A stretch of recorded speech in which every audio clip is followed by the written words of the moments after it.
aula de hoje a gente vai falar sobre tensões no solo. Bom, todo solo, quando ele sofre alguma solicitação, ele se deforma modificando seu volume, né? E as suas formas iniciais. Então, tem um estado inicial antes da solicitação e após a solicitação esse solo tende a se deformar. A magnitude dessas deformações vai depender das suas propriedades elásticas e plásticas, né? E, obviamente, do carregamento imposto. Quanto maior o carregamento, né, maior vai ser essa deformação. Nos solos ocorrem tensões devido, primeiro, ao seu peso próprio, né, porque o solo tem um peso que não pode ser desprezado, e carregamentos externos em superfície. Então, eu tenho carregamentos, né, devido a uma fundação, por exemplo, né, ou esse carregamento pode ser um aumento, né, das tensões ou uma redução das tensões. Como que seria esse caso? Exemplo, eu vou lá e faço um aterro, né, ou até mesmo uma escavação. A escavação fica mais fácil, né? Eu tenho a minha superfície e aí eu vou escavando essa superfície. Então, ao invés de eu acrescentar uma tensão, né, eu vou ter uma redução nas tensões daquele solo. Então, eu posso avaliar dessas duas formas o carregamento em um maciço. E o conhecimento dessas tensões atuantes é de vital importância para qualquer problema da engenharia civil, né? Então, se você conhecer bem o que está acontecendo com as tensões, descrever as tensões e tentar interpretar elas, você consegue prever o comportamento daquela estrutura geotécnica. Bom, e aí o solo ele é constituído de várias partículas, né? E as tensões elas são transmitidas partícula a partícula. Mas quando tem a presença de água, também, né, são suportadas, essas tensões também são suportadas um pouco pela água e também pelos vazios. As forças nos contatos dessas partículas, né, apresentam-se de forma complexa e depende do tipo de mineral. Então, dependendo do tipo de solo, ela vai ter um comportamento essas forças de contato. No caso de partículas maiores, em que as três dimensões ortogonais são aproximadamente iguais, como são os grãos de silt, por exemplo, e de areia, a transmissão das forças se faz através do contato direto mineral a mineral. Já quando eu tenho partícula do tamanho argila, né, sendo elas um número muito grande, as forças em cada contato são pequenas e a transmissão pode ocorrer através da água quimicamente adsorvida. O que seria isso? Em volta dessa camada de argila, a gente tem uma película de água. E aí o contato se dá não partícula a partícula, mineral a mineral, e sim essas duas camadas de água, né, que tem numa partícula inferior e na partícula superior. Então, essas partículas de argila estão envoltas por água, né, é uma água adsorvida, e aí acaba não encontrando o mineral com o mineral, né, a parte mineral do solo não se encontra, e sim essa parcela de água. E em qualquer caso, a transmissão das forças se faz nos contatos, né? E, portanto, em áreas muito reduzidas em relação à área total envolvida. Então, por exemplo, eu vou fazer um aterro.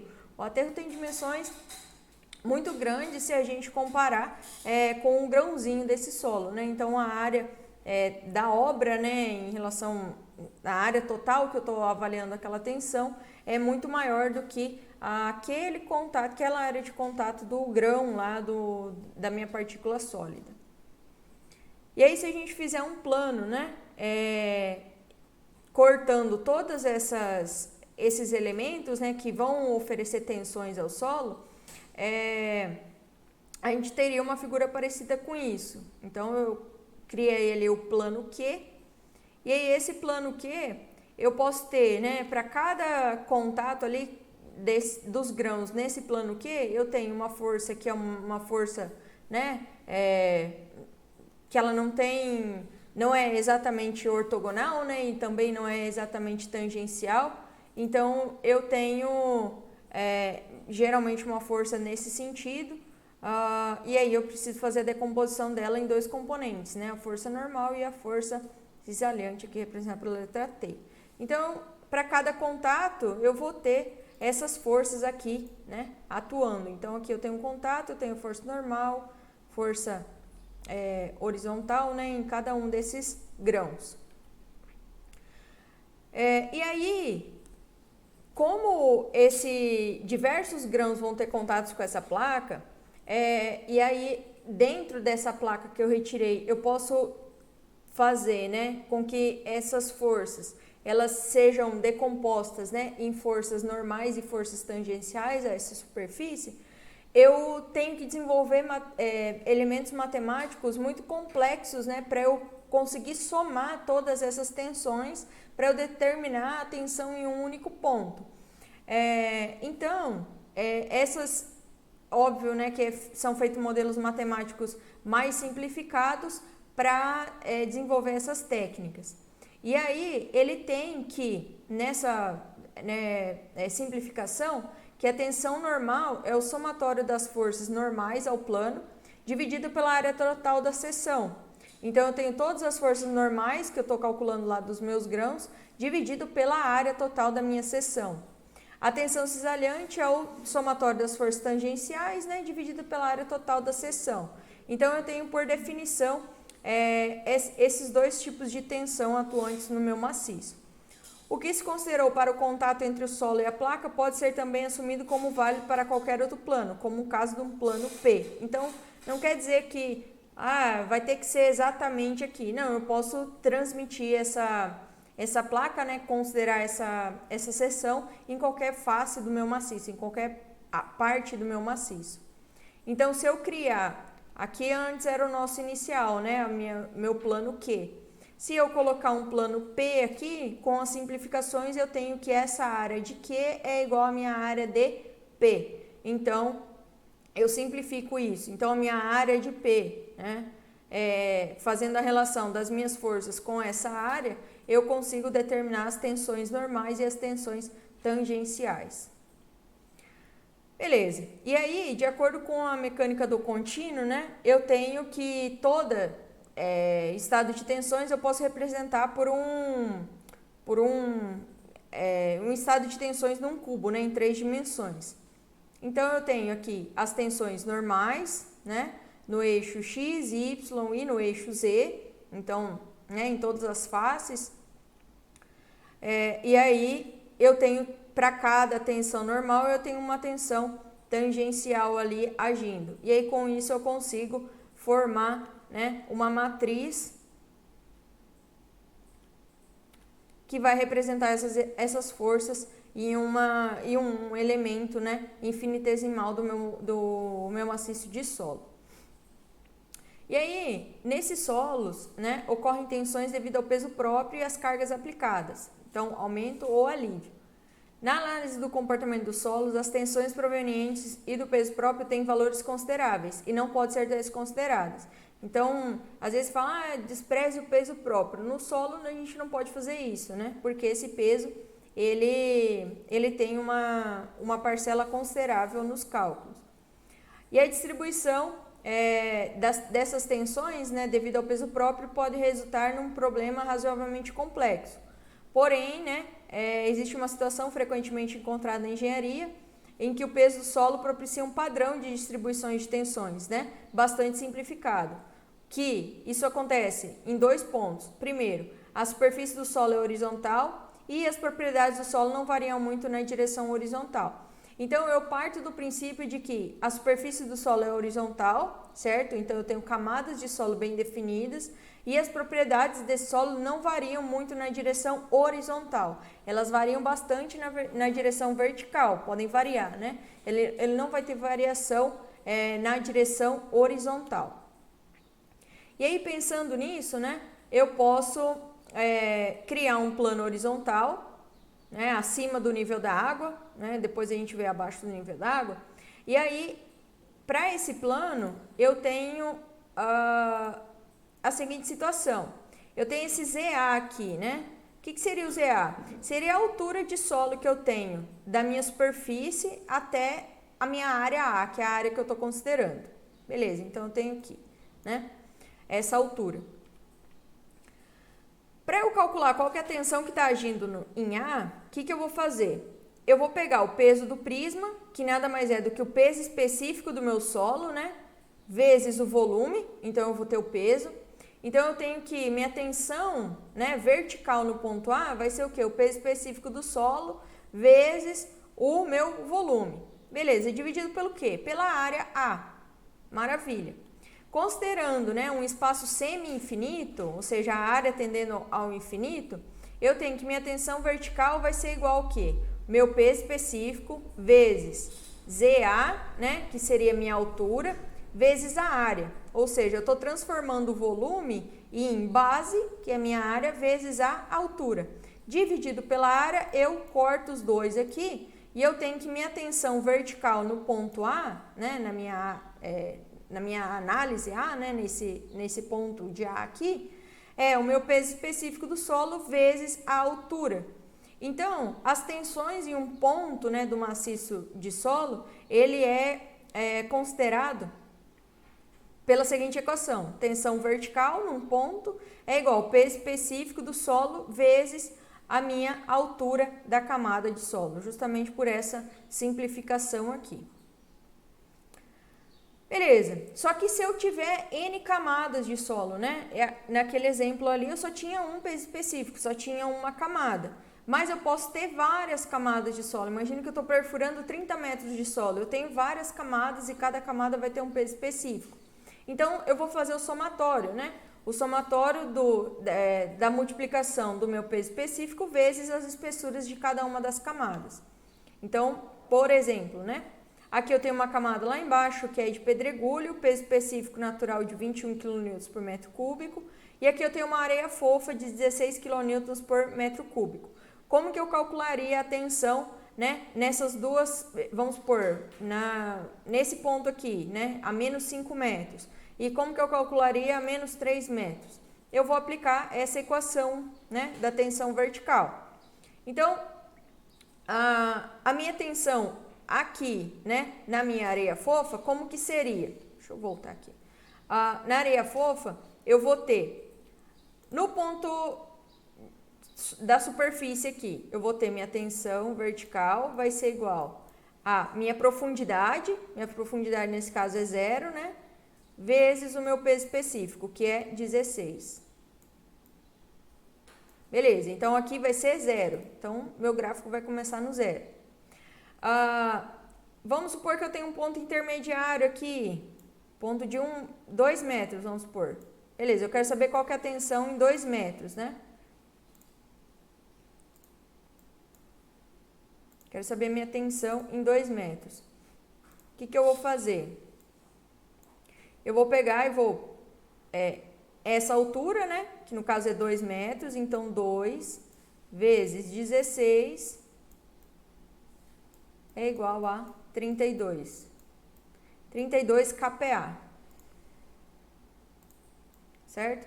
Então, assim eu vou determinando as tensões. Eu quero saber aqui na interface, né? De um solo com outro, a menos 3 metros. O que eu vou fazer? Vou calcular a tensão aqui. Então, tensão vertical vai ser igual 3 metros vezes 16, que é o peso específico. Então, assim, eu posso calcular a tensão em qualquer ponto dessa camada, certo? E aí, com isso, eu consigo traçar um gráfico, né? A mesma coisa eu vou fazer com o pedregulho. Então, calculando aqui, eu tenho 16 vezes 3, 48. Então, até aqui eu tenho 48 kN, né, por metro quadrado. Então, 48 kPa. Tá, mas e lá no menos 5, o que eu vou ter? Eu vou ter o peso dessa camada, né, então a tensão devido à camada de areia, mais, né, a tensão devido à camada de pedregulho. Então, a camada de pedregulho tem 2 metros, eu vou pegar 21 vezes 2 metros, mais a tensão que já estava acumulada aqui, que é 48 kPa. Então, eu consigo traçar o gráfico, né? Partiu do 0, e aí foi até 48, depois de 48 ele vai até 90, né? Por quê? 48 até 90, porque, né, eu somo os 48 mais 21 vezes 2. Então, qualquer tensão devido ao peso próprio, a gente vai calcular dessa forma, né? Somando as multiplicações do peso específico vezes a espessura da minha camada. E aí, o gráfico de representação sempre vai ter essa cara, né? Eu vou... Deixa eu apagar aqui. Eu vou colocar aqui no eixo Y a minha profundidade em metros e aqui, né, a minha tensão representada em kPa. Então, ele vai ter esse formato aqui, né? 0 até a profundidade que eu quero analisar e aqui de 0 até a tensão que eu encontrar. Então, vai dar um gráfico mais ou menos parecido com essa cara, né? E aí, vamos pensar agora um solo, né? Que a gente tenha a pressão da água agindo aqui. Então, se um tubo fosse inserido no solo até a face inferior da camada de areia, ele seria preenchido por água. Então, tem o ZW aqui, né? Então, o ZW, qual que vai ser a altura de coluna d'água, ou seja, a altura de tensão devido a essa água que está, né, no meu solo. Aqui é como se eu tivesse um lago, né? Então, eu tenho a água aqui na superfície, tenho argila mole e areia fofa aqui no fundo. Beleza, essa superfície de água eu tenho 5 metros, né? Só que essa água, ela tá dentro da argila mole e ela tá dentro da areia fofa também. Então, minha tensão da água nada mais é do que 5 mais 6 mais 7, né? Vezes o peso específico da água. Então, minha altura de água aqui é 18 metros, né? Somando essas três parcelas. Logo, a minha tensão, né? Devido à água, é de 18 vezes 9,81, que é o peso específico da água. Então, isso não muda. E essa tensão, né, ela é chamada de poropressão, representada pela letra U. Antigamente chamava de pressão neutra, mas mudou de nome e é chamada agora de poropressão, né, que é a pressão da água nos poros do solo. E eu vou traçar um gráfico da mesma maneira, né? Então, a minha tensão na superfície é igual a zero, e depois, lá no final, minha pressão da água, né, é de 176,58 kPa. Então, eu traço aqui, né, os meus pontos de interesse e eu tenho o gráfico de poropressão. Onde que vai aparecer a poropressão? A partir do momento que eu tenho água, certo? Por que no exercício anterior não tinha poropressão? Porque a gente estava trabalhando acima do nível da água, então a gente só considera o solo. E aqui, como já apareceu a água, a gente considera a água, né, nessa nosso exercício.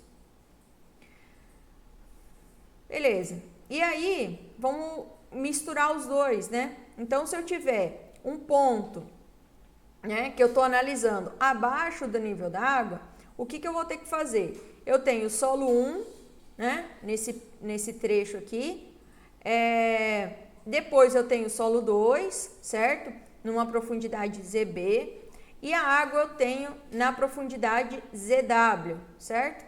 Então, eu vou pegar essas referências aqui para eu fazer as minhas análises de tensões.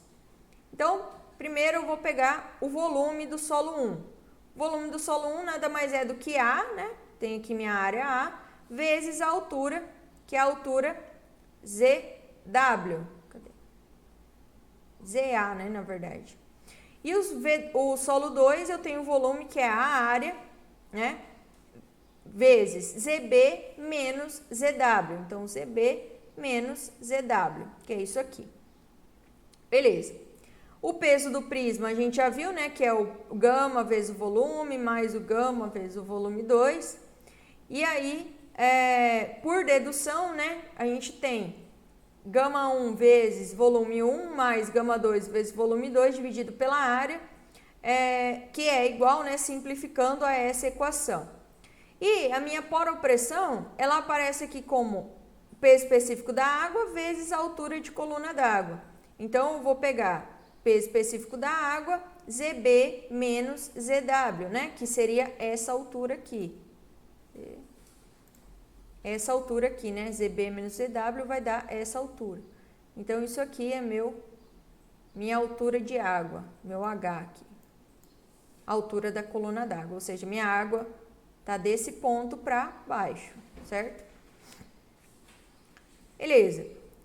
E aí, a minha tensão, que é chamada de tensão efetiva, ela vai ser calculada em função desse parâmetro aqui, né? Então, tenho em mente que no solo a gente tem, devido ao peso próprio, a gente tem 3 tipos de tensões. A primeira tensão vertical total, que é representado pelo sigma, apenas, né, essa letra aqui, vertical. Eu tenho também a poropressão, que é representada pela letra U, e eu tenho a tensão efetiva. O que é a tensão efetiva? Ela é representada pelo sigma linha, né, que é igual à minha tensão total menos a poropressão. Então, a minha tensão efetiva nesse caso aqui vai ser, né, essa equação, que nada mais é do que a substituição dessa nessa, né? Então, eu tenho os valores de tensão efetiva. A gente vai ter a próxima aula, a gente vai falar bastante sobre essa questão. O que é tensão total, poropressão e tensão efetiva. Mas elas são calculadas da mesma forma, né? Então, vamos lá. Tensão vertical, ela vem devido ao peso próprio, né? E devido a uma sobrecarga. Então, isso vai me dar tensão vertical, que é igual a meu sigma V. E aí, quando eu tenho, né, um nível da água, ou seja, a água que aparece lá, eu vou ter uma parcela chamada de poropressão, que nada mais é do que o peso específico da água vezes a altura de coluna d'água. E quando eu tenho uma sobrecarga, né, que seria, aqui eu tenho uma sapata, né, tem uma casa construída aqui em cima, eu vou ter a minha tensão devido ao peso próprio, mais essa tensão Q aqui que está atuando no meu solo. Então, tudo isso conta como uma tensão, né, nos cálculos de tensões verticais. Tá, mas e o que é, né, essa questão de tensão efetiva, tensão total e poropressão? Foi criado o princípio das tensões efetivas. O que seria esse princípio das tensões, né? A movimentação do solo e a instabilidade dele pode ser causadas por mudança na tensão total devido às cargas de fundações ou escavação em geral. Só que não é tão óbvio quando há movimentos do solo provocados por variação da poropressão, por variação da quantidade de água que tem ali no solo. Então, se vocês pensarem assim, imagina lá no fundo do mar, né? Eu tenho aqui a areia no fundo do mar e aqui a minha superfície, né? Deixa eu trocar a caneta. Aqui minha superfície do mar. Beleza. Vamos supor que eu tenha, sei lá, 200 metros aqui de profundidade. Tá? 200 metros. Beleza. Se eu considero que a água, ela tem o seu peso, né? Imagina, né? Eu ter esse peso todo aqui de 200 metros de água em cima de mim. O que vai acontecer? Teoricamente, se eu tivesse um peso desse em cima de um solo, de uma areia, ela ia estar muito compacta. Só que isso não acontece lá no fundo do mar. Ou seja, se eu for conseguir mergulhar ou chegar com um dispositivo lá a 200 metros de profundidade, o que vai acontecer? Essa areia, ela não vai estar completamente compactada, né? Ela não vai estar rígida lá por compactação dessa altura de lâmina d'água. Eu vou conseguir, né, retirar essa areia com facilidade.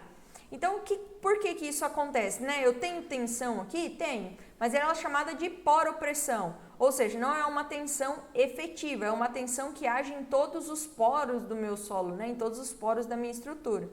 Então, a combinação dessas tensões totais e poropressão é que realmente vão dar as tensões que estão agindo no meu maciço. Então, daí que vem tensão efetiva, ou seja, efetivamente está alterando né, a minha estrutura do solo, ou seja, está alterando para mais ou, digamos, para segurança ou contrário à segurança.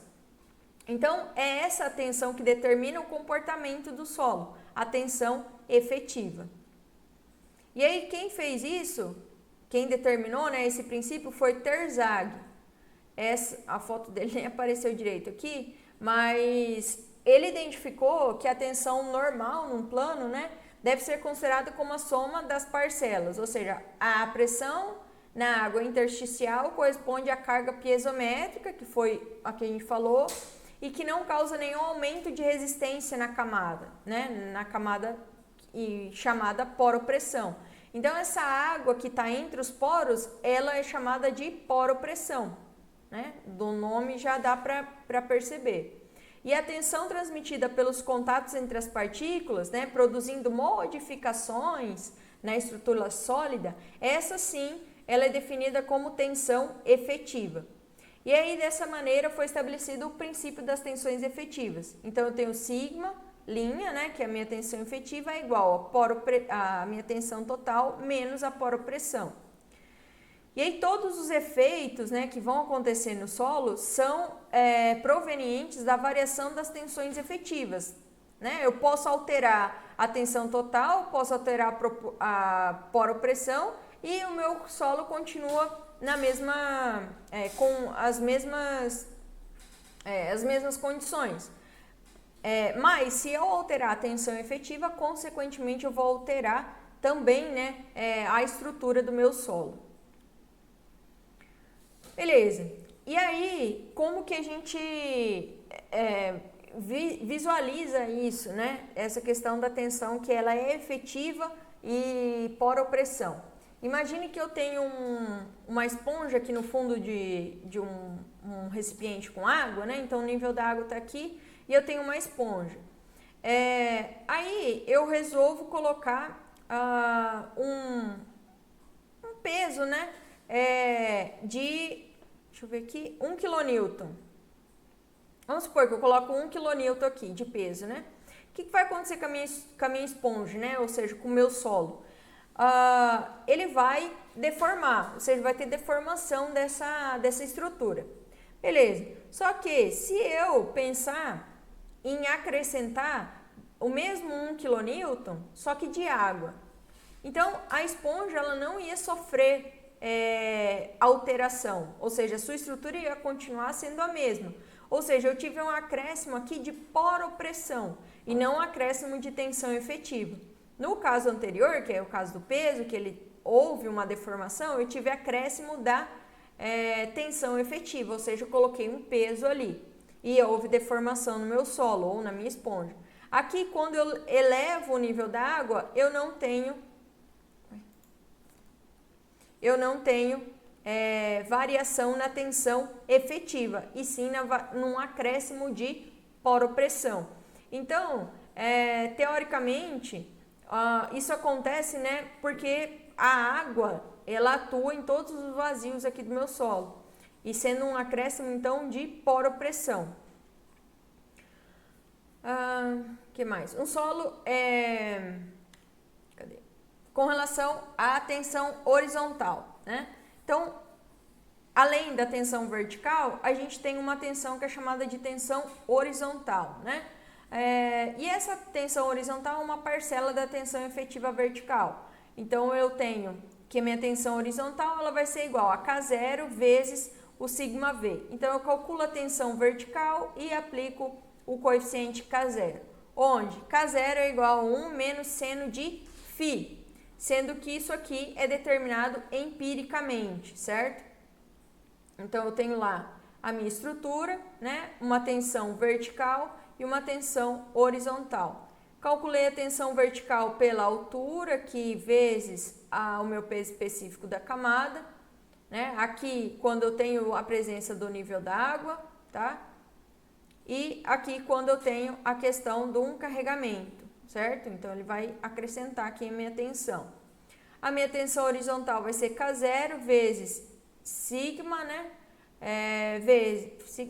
Gama vezes E.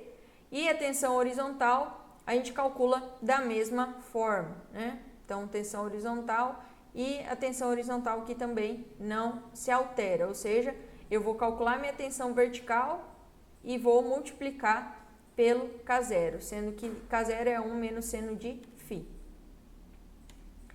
Beleza. E aí, com relação aos acréscimos de tensões, né? Então, isso devido ao peso próprio, eu tenho gama vezes a altura da camada, né? Mas e quando eu tenho um carregamento, né? Estou descarregando alguma coisa no meu solo, uma sapato corrida, uma viga baldrame, uma estaca, né? Ponta de uma estaca, um aterro. Então, como que se comportam as tensões no solo? O solo, ele tem uma distribuição de tensões que a gente chama por espraiamento, né? Então, como que isso acontece? Aqui em cima a gente tem uma tensão aplicada, certo? Então, sigma zero. E aí, a partir do momento que eu vou aprofundando mais a minha análise, menor vai ficando essa tensão. Por quê? Porque maior vai ficando a minha área. Lembrando, né, que tensão é igual a força sobre a área. Se eu aumento a minha área, teoricamente a minha tensão vai diminuindo. Então é isso que acontece no espraiamento de tensões, ou seja, esse solo ele tende a espraiar, ou seja, aumentar a sua área de influência, digamos assim. E aí, o somatório dos acréscimos de tensões, né, verticais é constante em qualquer profundidade. E os acréscimos de tensões a uma certa profundidade excedem a área de projeção, que era o que eu estava falando. Como a área de atuação aumenta, o valor das tensões verticais diminui com a profundidade. Então, se eu traçasse um gráfico, né, da tensão vertical em função da profundidade, eu ia ter algo parecido com isso, até tender, né, a zero. Então, por exemplo, em estradas que a gente tem uma tensão devido aos veículos aqui em cima, a uma profundidade de 1,5 m, mais ou menos, 1,20 m, a gente já pode considerar que as tensões não estão mais atuando naquele ponto. Ou seja, as tensões são muito pequenas, né, para a gente considerar nos cálculos. Aí, se for uma fundação, aí depende muito da carga de um pilar, né, que eu estou descarregando ali naquele solo. Então, o meu gráfico de tensão vertical, ele tende a diminuir até, né, vai tendendo a zero, né, por conta desse espraiamento de tensões. E aí, pensando nesse princípio, a gente tem que, se eu aplicar uma força P aqui no solo, vão existir pontos onde a minha tensão vão ser iguais, né? Que são chamadas essas linhas aqui, são chamadas de isóbaras, ou seja, pontos onde eu tenho a mesma tensão.